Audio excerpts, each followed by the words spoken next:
snag or the receptor activation. So we then asked what factors might account for the enhanced migration of the metastatic line, because they might be a factor. And it turns out that the answer is the mutation status of P53. It turns out that there's this convergence of pathways, and wild-type P53 has different effects than mutant P53. The TGF-beta can do many things in many settings. In the presence of wild-type, it has these DNA damage response effects of pro-apoptotic responses, growth suppression. And in cells with P53 mutations, you have a migratory response to TGF-beta. And it turns out that the effects are translated at the level of NOX4. Wild-type suppresses NOX4, and the mutants enhance it. And we can show that here in this P53 null lung model, in which the background P53 null cells by Western blotting, if you treat with TGF-beta, you see NOX4 goes way up. And if you transfect in the wild type, you suppress NOX4 levels here, you fail to induce NOX4 levels here.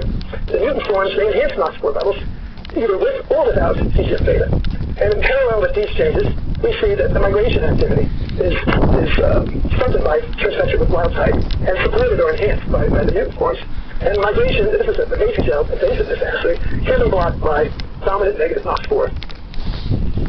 And so we have this represented schematically here. Wild type suppresses NOX4, whereas the mutant supports NOX4 induction, excess loss, and the whole pro-migratory process. We then asked, after publishing that paper 2 years ago, in the last couple of years, we then asked whether we could generalize this model, and whether NOX4 induction applies to many tumor types and many mutant P53 types. And sure enough, we looked at some 6 different, these are representing some of the most common mutations in P53 seen in many tumor types. And we tested these mutant forms in at least 5 different tumor models, not only lung and breast, but also pancreatic tumors, hepatocytes, and colon tumors. And they all support higher expression of NOX4 and NOX4-dependent cell migration. And then in one other separate investigation, we went to the Cancer Genome Atlas database and just surveyed those tumors that have documented mutations in P53, these so-called hotspot mutations. And sure enough, we found a variety of tumors, pancreatic, head and neck tumors, breast tumors, and they all show higher NOX4 expression than the tumors that have wild-type P53. So I'll end there with this overview and just point out that there are a number of inflammatory, fibrotic, and metastatic disease processes that may involve a variety of these other NOXes, and that they may also be targeted to suppress inflammatory disease or fibrotic or metastatic disease. And the key is going to be specific inhibitors that don't suppress all the NOXes and thereby maybe inhibit the desirable effects such as host defense. I'll stop there and just cite the people who've done the work in my lab: Howard Boudreau, Weimar, Agnieszka Kwasniewska, and Jonathan Park. Questions? Yeah, are exosomes participating in the release of plasma membrane? I can't think of any data on that, no. Well, thank you. That's really a brave new world. So I hope you have a sense how start with CGD, and who knows where you're going to end up in terms of these NOX proteins.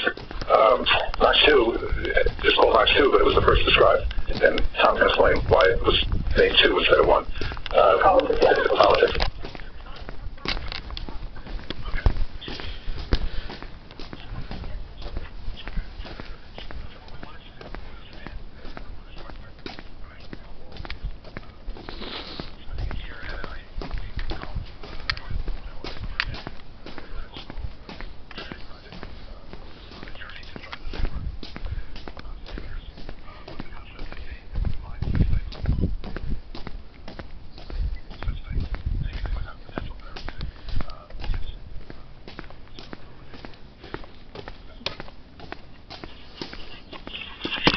Thank you very much for the introduction. It really is an honor and privilege to be here and presenting alongside with Dr. Gallen and Dr. Vito.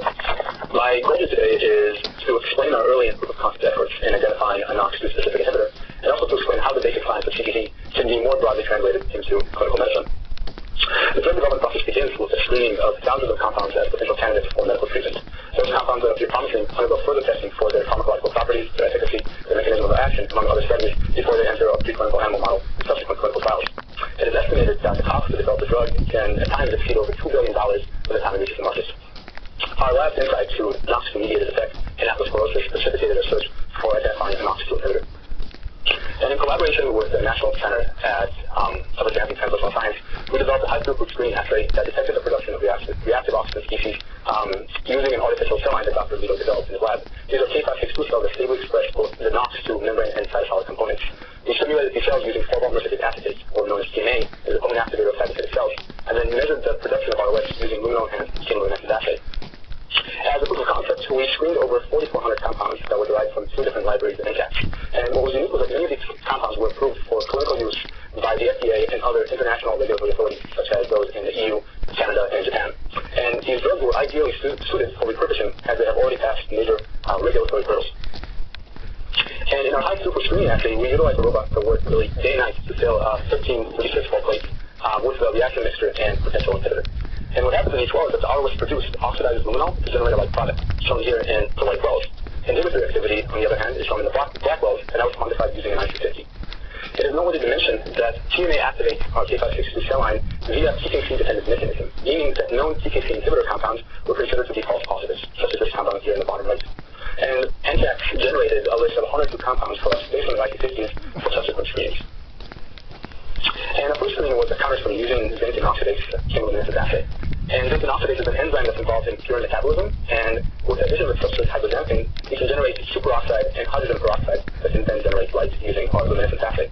And this assay was quite robust. It had a threefold purpose. We were able to screen for interference with signal detection, and also screen for any scavengers of ROS or antioxidants. And third, we can also rule out non-specific inhibition in another oxidase system. So we monitored our reaction over the course of 900 seconds in our xanthine oxidase assay.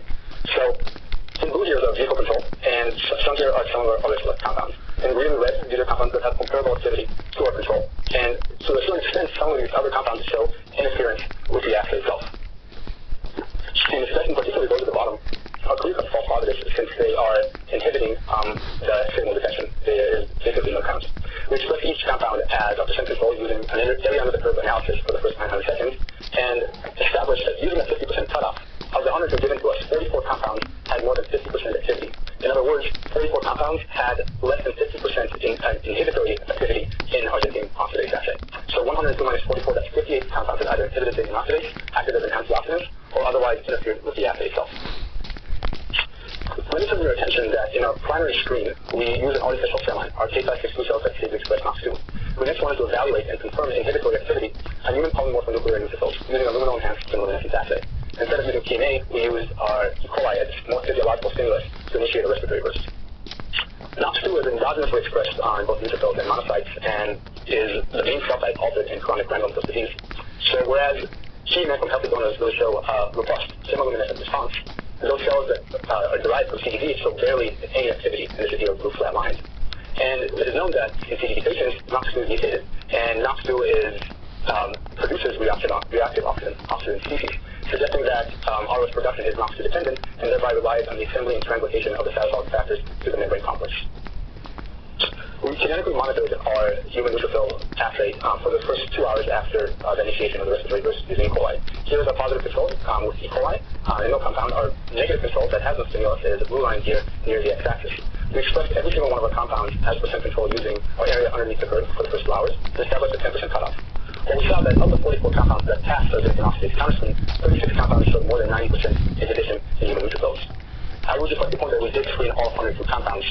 This is just those 36 that passed our counterscreen as well. One major concern, I guess, with both our primary screen and also the wholesale neutrophil assay is that any inhibitory activity that we see cannot be necessarily attributed to inhibitory activity on NOx2. We therefore developed a broken cell NOx assay that allows us to bypass membrane receptor stimulation and upstream signaling cascades. And what we did was we lysed and fractionated neutrophils into the membrane and cytosolic components, and then added the amplifier SDS. SDS induces a conformational change. It disrupts an intramolecular bond, but then induces a conformational change in P47-FOX. And that allows us to directly activate the system. Instead of using our chemoluminescence as the endpoint, we use cytochrome C reduction to measure superoxide. And superoxide stoichiometrically reduces cytochrome C and results in an absorption peak at around 550 nanometers, and a spectrograph in red. Superoxide dismutase is, or SOD. The superoxide dismutase catalyzes the conversion of superoxide into hydrogen peroxide and molecular oxygen, and results in, it serves to validate superoxide-dependent cytochrome C reduction. So if you add our SOD, you see no real critique. And in the wells themselves, when you add SOD, you see that the cytochrome C remains oxidized. It has an orange color instead of pink when it is reduced. We monitored our broken cell assay for the first 30 minutes after the addition of our antiviral. And our vehicle control here is in brown, in the middle of the curve, and our SOD is actually superimposed by the red compound. What we found interesting was that there were several compounds that had stimulatory activity over our positive control. And that suggested one of two things. Either that the compound had inherent reducing ability, was able to reduce cytochrome C, and thus we see a much larger change in floaters, or that instead of being an inhibitor of NOX2, it was rather a potent activator of the system itself. We then split each of our compounds as percent control and found that of the 36 compounds that passed both the zinc and oxidase counter screen and whole cell human neutrophil assay, 10 compounds had more than 50% inhibition in the broken cell assay. And this summary table really outlines our 4 screening assays to identify a NOX2 specific inhibitor. And as a reminder, we received 102 compounds from MSAT stations in IC50s, and then ran at 100 micromolar on 3 different assays. And our set criteria, which was in fact quite arbitrary, would very well change in the future, was set at 50% in our zinc and oxidase assay, so the compounds that showed less than 50% activity. Then more compounds that also had more than 90% reduction in our E. coli-induced neutrophil luminescence assay, and more than 50% reduction in our broken cell assay. This generated 10 lead compounds, which we then determined at IC50 using the broken cell assay. And it was interesting that of these 10 compounds, 3